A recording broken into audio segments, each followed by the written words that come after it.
안녕하세요. 거친 힐링 21강입니다. 제가 정말 대단한 아파트에 살았던 적이 있었습니다. 위층에서 엄마와 아이들이 날마다 소리를 지르고 뛰어 달아나는 소리가 나고 물건 넘어뜨리는 소리가 우당퉁탕 나고 하루도 조용한 날이 없는 아파트에 산 적이 있었습니다. 내 눈에 가시다 가시라는 오늘 주제어를 들으니 문득 그 집 생각이 나네요. 그 집 식구들은 왜 그렇게 날마다 가족들이 싸움을 해야만 했을까요? 혹시 부모 눈에 가시가 박힌 만큼 아이들의 마음에 가시가 생긴 건 아닌가 생각해 보게 됩니다. 이런 말을 들어보신 적 있으세요? 사랑이 꼭 필요한 사람은 가장 사랑스럽지 않은 방법으로 사랑을 요구한다고요? 자, 여러분 혹시 유치프라카치아라는 식물을 아시나요? 아프리카 밀림에 서식하는 식물이죠. 이 식물은 결백증에 강해 누군가 건드리기만 하면 죽고 맙니다. 식물학자들은 유치프라카치아를 누구의 손도 거부하는 까다로운 식물로 보았죠. 그런데 한 식물학자가 꾸준히 관찰해 보았더니 사람의 손길을 거부하는 것이 아니라요. 오히려 한 번 만져준 사람이 매일 계속해서 만져주면 건강하게 잘 자라는 식물이었다는 것입니다. 유치프라카치아가 죽어버리기까지 했던 것은 사랑을 매일 주세요 하는 요구였던 거죠. 사랑의 결핍이 채워지지 않으면 시들어버리는 사랑과 닮아 있었습니다. 사랑의 결핍을 많이 느끼는 사람일수록 사랑스럽지 못한 행동을 하는 거죠. 그러면서 사랑을 요구하는 거죠. 자, 논박이 논박 들어가 볼까요? 내 눈에 가시다 가시. 하는 집마다 곡소리 나게 만드는 자요. 너는 누구냐?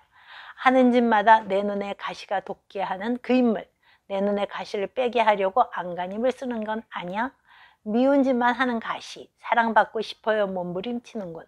그런데 내 눈에 가시가 오히려 그를 찔러대네. 아이고, 곡소리는 내가 할 게 아니라니까. 가시가 돋게 하려고 미운 짓을 하는 게 아니고요. 자신을 가시로 보는 그 가시를 빼려고 노력하는 걸로 보는 게 맞는 것 같습니다. 눈에 가시를 빼려면 눈으로 보는 것이 아니라 마음으로 보아야 합니다. 마음으로 보려면 내 눈이 내 보이는 것이 옳은 것만은 아니라는 것을 인정해야 합니다. 여러분에게 보여드리는 이 그림에서 무엇이 보이시나요? 천사로 보면 천사가 보이고 악마로 보면 악마가 보입니다. 둘 다 병행하지만 어느 쪽에 내 관점을 더 두느냐가 문제인 것이죠. 사람에게는 천사로 인정받으려는 욕구가 강하지만 그것이 채워지지 않으면 그릇된 악마의 목표를 세우게 됩니다. 사람들은 가족에게 사랑받고 인정받지 않으면 평생을 채워지지 않은 결핍감에 목말라 합니다. 인정받으려면 가정에서 자신의 위치나 소속감을 분명히 해야 한다고 생각을 하는 거죠. 나 자신에 대한 비합리성 중 하나는요, 필사적으로 지나 자신의 위치를 얻으려는 경향입니다. 나도 이 가정에서 꼭 필요한 존재라는 것을 스스로 검증해야 된다고 생각을 하는 거죠. 그렇기 때문에 별의별 가시짓을 다 하는 거죠. 결국은 자신도 모르는 사이에 좋지 못한 목표를 세우고 행동을 개시합니다. 나를 보는 관점을 바꾸지 않으면 나도 무언가를 시도하겠다는 사실은 안타까운 몸부림이기도 합니다. 아이들이 세우는 그릇된 목표 첫 단계는요, 관심 끌기입니다. 가족들이 관심을 끌기 위해 아이들은 본인이 생각하는 천사처럼 행동합니다. 그래도 가족들이 무관심하면 그때는 나쁜 파괴적인 방법으로 관심을 얻으려 하는 거죠. 욕을 먹어도 가족들이 무관심해서 외롭기보다는 그래도 관심을 받고 싶은 겁니다. 잘한 일을 했을 때 반응을 하지 않던 가족들이 잘못된 일을 했을 때 관심을 보여주기 때문이죠. 그럴 때 그래도 나는 소속감이 있구나 하고 믿는 거죠. 이럴 때는 어떻게 해야 할까요? 내 아이가 내 눈에 가시를 빼려고 드디어 시도를 했구나 하고 받아들여야 할 것입니다. 아주 좋은 말을 하거나 긍정적인 행동을 할 때면 칭찬을 해주고 부정적인 행동을 할 때는 무관심해야 합니다. 근데 우리는 꼭 반대로 잘못했을 때만 관심을 보이는 거죠. 야단치고 내 눈에 가시다 하는 말이 오히려 아이들의 목표를 달성하게 해주는 겁니다. 내가 나쁜 짓 하니까 관심을 갖네. 앞으로도 이 행동을 더해서 이 집에서 내 위치를 찾아내고 말 거야 하고 생각하게 되기 때문이죠. 둘째 단계, 권력 행사, 힘 행사, 반항하기입니다. 아이들은요, 관심 받는 일에 실패하면 힘을 행사하기 시작합니다. 그래야만 가정에서 자신이 확고한 위치를 차지한다고 판단하는 것이죠. 드디어 자신의 힘과 능력을 시험해보고 싶어서 부모의 요구는 무조건 거절하고 자기를 과시하고 반항합니다. 부모와 주도권을 잡기 시작합니다. 이때 부모가 자녀의 고집을 꺾고 통제하려고 하면 이길 수는 있지만 조심하셔야 합니다. 논쟁에서 이기는 길은 관계를 파괴하는 길이기 때문이죠. 요구는 자녀의 몫이에요. 인정해달라, 사랑해달라 하는 것은 자녀의 역할이지 부모의 역할은 아닙니다. 부모가 감정을 조절하지 못하고 화를 내면 누가 주도권을 잡느냐에 합세하면 자녀의 그릇된 목표 두 번째 단계가 완성되어 가는 것이죠. 자, 숨을 들이마시시고요. 주도권 잡기에 초연하십시오. 자녀의 힘의 가치를 무력화시키는 방법입니다. 아, 이 아이가 지금 필사적으로 자신의 위치를 얻어내려고 하는구나 하는 관점으로 아이를 보십시오. 셋째 단계, 보복하기, 안가펑하기, 복수하기입니다.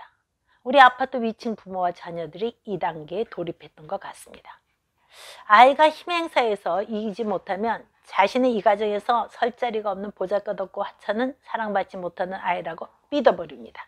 인정받지 못한다는 생각에 심술궂은 행동을 하고 잔인한 행동까지도 합니다. 나도 상처받았으니 너도 상처받아봐 하는 거죠. 아이의 이러한 말이나 태도에 부모는 상처를 받고 자신도 무의식적으로 안갚음을 하려고 하죠. 전쟁이 일어나는 겁니다.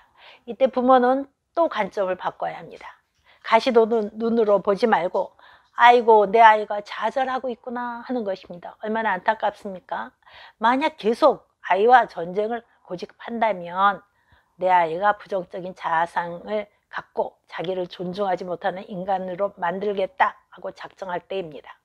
부모의 전쟁에서 패한 아이는 미움, 적개심, 증오의 가시를 가슴에 품고 변명하고 용서를 구하지만 더 이상 부모에게 요구하는 것을 포기합니다. 좌절과 실망, 의욕상실, 못난 자신을 믿게 됩니다.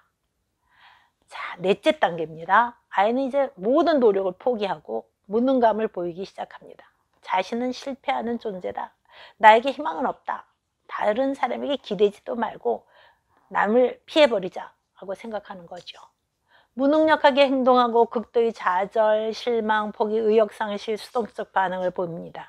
이럴 때는 정말 부모의 눈에 가시를 빼야 합니다. 지금 내 아이가 지쳐서 희망을 포기하려는구나. 내가 바뀌어야겠다 하고 관점을 바꿔야 합니다. 장점만 찾아 칭찬해주고 내 눈에 안차가 부족해 보이기만 해도 조금만 노력하는 모습이 보이면 박수를 쳐줘야 합니다. 자, 지금 우리 집은 몇 단계에 이르렀을까 생각해 봐야 할 것 같습니다. 이 4단계는 부부 관계에도 해당됩니다. 모든 가정이 1단계에서 끝나려면 아내의 머리 모양이 다른 것을 알아보고 칭찬해 줘야 됩니다. 남편이 들어왔을 때 아내와 아이들이 컴퓨터만 하고 못 본 척 한다면 언젠가 컴퓨터 자판이 날아갈 것입니다. 가정 일에 서로 동참하는 습관을 기르셔야 할 것입니다. 못 하나를 박아도 함께 하십시오. 아이들에게 물어보십시오. 이 액자를 어디다 걸까? 아이들은 야, 나도 이 가정에서 필요한 존재라고 하고 느낄 것입니다. 서로 도와주세요. 도와줘서 고맙습니다는 말을 많이 하십시오. 그러면 1단계에서 평화를 누리게 될 것입니다. 평화로운 시간 보내시고요. 22강에서 뵙겠습니다.